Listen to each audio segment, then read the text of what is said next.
My daughter-in-law was always polite and in front of everyone. She never raised her voice and she never needed to say anything cruel. But with her cold smile, her unspoken rules, and the way she controlled every corner of the house, she slowly made me realize in my son's family, I was nothing more than a burden waiting to be sent away. The scuffed brown faux leather suitcase was everything I had to show for my life as I left rural Ohio behind for New York. After 30 years of widowhood, my entire world had been shrunk down and poured into raising Julian.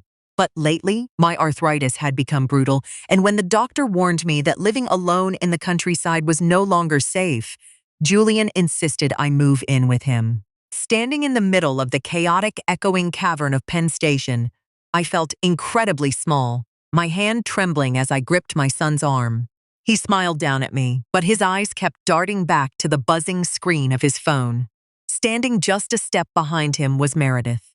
She wore a tailored charcoal wool coat without a single wrinkle, her hair swept up into a flawless, severe bun. She didn't offer a hug.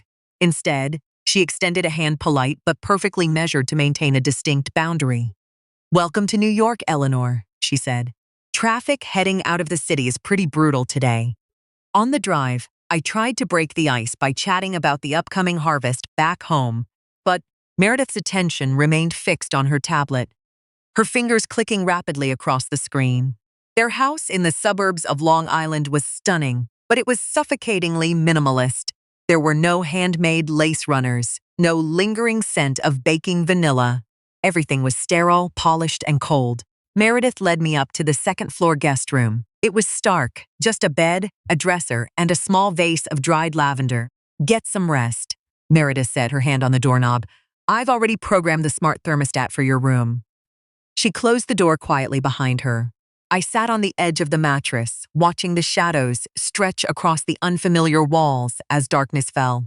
I felt exactly like a piece of bulky, outdated furniture that had been shoved into a sleek, ultra-modern showroom where it didn't belong. I woke up at 5:10 in the morning. Decades of farm life forged a biological clock that doesn't care about a change of address. This is a revenge story script. Rewrite it in simple and natural English. My entire script has to be more than 95% plus human. I hope it stays that way. The house was dead silent. Stepping quietly down into the kitchen, I decided to whip up a batch of the blueberry pancakes Julian used to obsess over when he was a boy. I just wanted to infuse a little warmth, a little flavor of home into this icy house. The soft clinking of bowls and whisks echoed through the silence. By 6:30, Meredith appeared at the bottom of the stairs in her athletic wear. She froze in the doorway, looking at the battlefield of flour dusted across her pristine quartz countertops and catching the heavy scent of melting butter. Her brows knit into a tight line. "Eleanor, what's going on in here?" she asked, her voice flat and even, yet freezing. "I'm making breakfast for everyone," I said, beaming, hoping to break through her chill. But Meredith didn't even glance at the plate I had poured my heart into. She walked straight past me to the refrigerator and pulled out a bottle of green juice. "Eleanor, Julian, and I follow a pretty strict meal plan," she said. "Refined flour and sugar aren't a part of our routine. Beyond that, I like to manage the kitchen schedule myself." Julian walked in right then. Sensing the thick tension, he quickly grabbed a pancake and took a huge bite to smooth things over. "These are amazing, Mom," he mumbled. Meredith immediately turned to him. "Did you forget we have that 8 clients presentation? Eating a heavy carbs load like that is just going to make you sluggish." I stood there frozen in the center of the kitchen, still clutching the spatula. My chest tightened. Back home, breakfast was a sacred time for family to gather, a mother's way of showing love. Here, my affection was nothing more than an annoying disruption to Meredith's carefully calibrated schedule. The silent Cold War escalated as I desperately tried to find a purpose, any purpose, in the house. I couldn't bear to sit idly while the two of them rushed around. Seeing a load of laundry sitting in the washer, I took it out and hung it up to dry. Finding their bedroom a bit untidy, I went in, straightened up, and neatly tucked in the sheets. That evening, the moment she got home, Meredith marched straight into the living room where I was watching television. Her face was a mask of tightly controlled fury. "Eleanor, we need to talk," She set down a laundry basket with a sharp thud. I appreciate that you're trying to help out, but our bedroom is a private space. I don't want anyone, including family, going in without asking. On top of that, these blouses are dry clean only. Putting them through a standard cycle completely ruins the fabric. My face burned with humiliation and defensive pride. I was just trying to take some weight off your shoulders after a long day. I'm Julian's mother. Is there really a single thing in this house that needs to be hidden from me? This is our home, Eleanor, Meredith said, her voice dropping into a firm, deliberate cadence. And we value our boundaries. I need my privacy. That night, I sobbed into my pillow, muffled sobs racking my body. I called my oldest friend back in Ohio, my voice cracking. She treats me like a total stranger, Sarah. Like an intruder. I raised my son for 30 years, and now I don't even have the right to touch his clothes. Meredith's words felt like a scalpel, slicing a clean, cold line between me and my son's new life. My son was caught in an impossible vice. On one side was his widowed mother who had sacrificed her youth to give him a future. On the other was his brilliant, independent wife, whom he deeply respected. By dinner, the atmosphere had become so suffocating that the only sound was the scraping of silverware against porcelain. Julian, we should hit the grocery store this weekend to pick up a few things for my room. I suggested, trying to shatter the silence. We have that golf outing with the senior partners this weekend. Julian.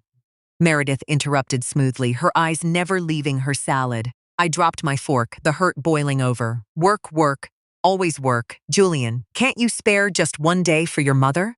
Julian let out a heavy sigh, pinching the bridge of his nose. Mom, Meredith is right. This is a massive account for the firm. I'll make it up to you next week, I promise. Meredith looked across the table at me, her tone practical, unyielding, and utterly detached. Eleanor, Julian is a grown man with a demanding career and a family of his own to take care of now. You can't expect to hold on to him the way you did back in Ohio. That cut right to my deepest, rawest nerve. In that moment, I convinced myself she was intentionally trying to sever the maternal bond, trying to erase my footprint from Julian's life. To me, Meredith wasn't just a difficult daughter-in-law anymore. She was a cold-hearted villain, systematically stealing the only anchor I had left in the world. The pot finally boiled over on a Tuesday afternoon. Meredith came home early because of a blinding migraine. She walked into the den and caught me digging through the neat stacks of paperwork on her desk, searching for a pen. What are you doing? She snapped, losing her composure for the very first time. I was just looking for a pen, I stammered, my heart jumping into my throat. Those are corporate tax returns and non-disclosure agreement, Smiths, Meredith yelled, snatching the folders out of my hands, her chest heaving. I have asked you repeatedly to respect my workspace. Do you have any concept of personal boundaries at all? Deeply wounded tears stung my eyes.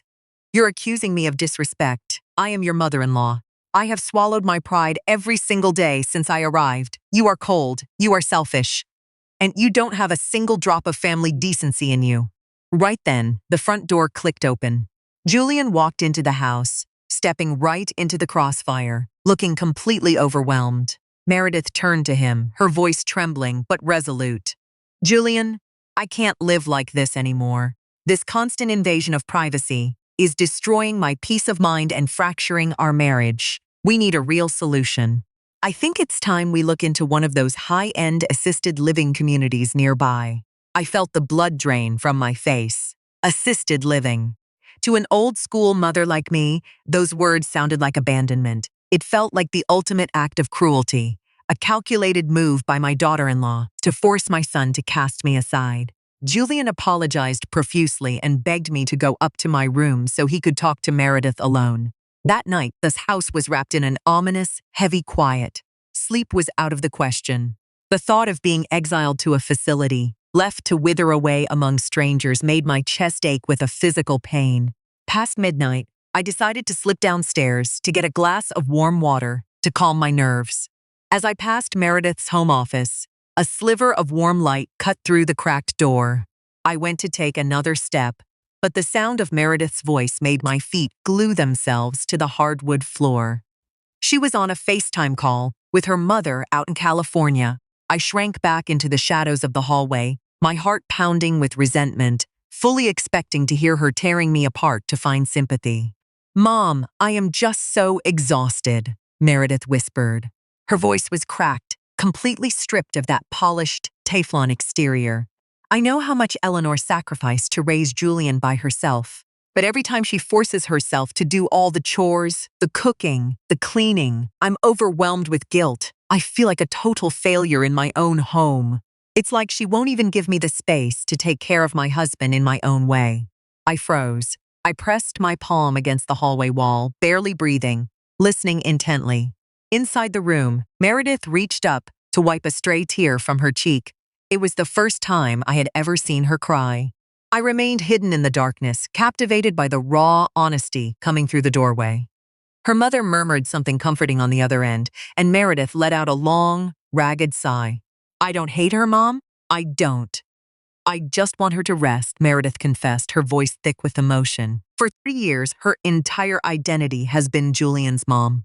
She doesn't have hobbies. She doesn't have friends. She has no life of her own. I want her to travel, to join a senior center, to finally live for herself before it's too late. But every time I try to tell her to stop working around the house, she thinks I'm trying to exile her." Meredith sniffled, trying to compose herself. "I suggested that retirement community because it's beautiful. They have on-site physical therapy for her arthritis, and there are people her own age to socialize with. I want her to have an actual, vibrant life, not just pace around my kitchen collecting anxiety. But I don't know how to say it without it sounding wrong. My delivery is always so clinical." I know I hurt her. I paralyzed in the dark corridor. Every word out of her mouth felt like a lightning bolt shattering the thick fog of my own assumptions. My daughter-in-law wasn't a heartless monster. She was just a woman raised in a completely different world. One where love is shown by giving someone independence and space, not by hovering and sacrificing until there's nothing left of yourself. I crept back up to my bedroom, but this time the tears that came weren't from self-pity. They were tears of sudden, sharp clarity. I walked over to the vanity mirror and looked at myself. The woman looking back had snow-white hair and deep permanent lines carved by decades of labor and worry. I asked myself the hardest question of my life.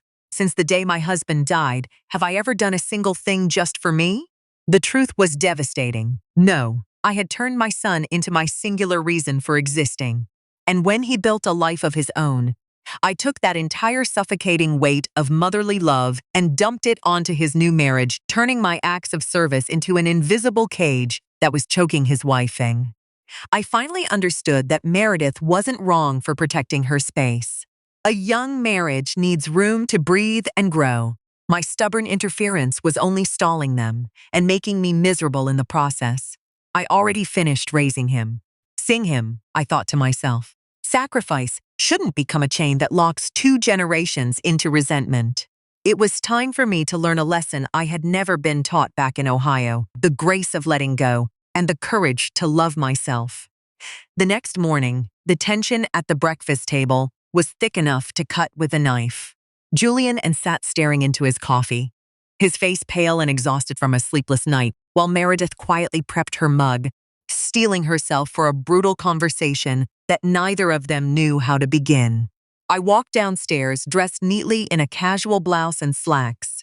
I didn't touch the stove. Instead, I pulled out a chair and sat directly across from them. "Julian, Meredith, we need to talk," I began, my voice steady and calm.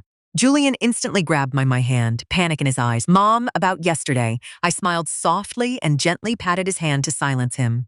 Then I turned and looked Meredith straight in the eyes. "Meredith, I've been thinking about your suggestion. I think it's a wonderful idea. I'd like to take a look at that senior living community down the road." Both of their mouths fell open. Meredith stared at me, a wave of confusion, relief, and deep regret washing over her face. "Eleanor, please know I never wanted to throw you out. I know that now," I said, ensuring every ounce of warmth I felt came through my voice. "I've spent 30 years being a mother, and somewhere along the line, I forgot how to just be Eleanor. I think it's time I make some friends my own age and get some proper care for these hips." "You were right, Meredith. You two need your own space, and I deserve to have a life of my own, too." In an instant, the invisible anvil that had been hanging over the household for months simply vanished. A month later, I officially moved into my new apartment. It was beautiful, boasting a community garden, an expansive library, and weekly watercolor classes. Thanks to the daily physical therapy sessions, my mobility improved drastically. The day I moved out, there was no air of smug victory around Meredith. In fact, she was the one who meticulously packed my fragile items in bubble wrap. Before I got into the car, she walked up to me and handed me a small, beautifully wrapped box with a red bow. Inside was a shiny new key to their front door, alongside a small leather journal written in her precise, elegant handwriting. She had listed all the local emergency numbers, the best physical therapists, and a curated list of the finest traditional American diners in my new neighborhood. "Eleanor, this is the key to our house," Meredith said, her eyes glistening with unshed tears. "You come over whenever you want, but when you do, you are our honored guest, not our housekeeper." I pulled Meredith into a tight embrace. Our very first real hug in the 2 months we had lived under the same roof. I hope anyone who hears my story realizes something vital. Boundaries aren't built to keep people out. They are designed to preserve the respect that keeps relationships alive. And sometimes, the greatest act of love a parent can offer isn't endless sacrifice, but the willingness to let your children fly so you can finally learn to stand on your own 2 feet again.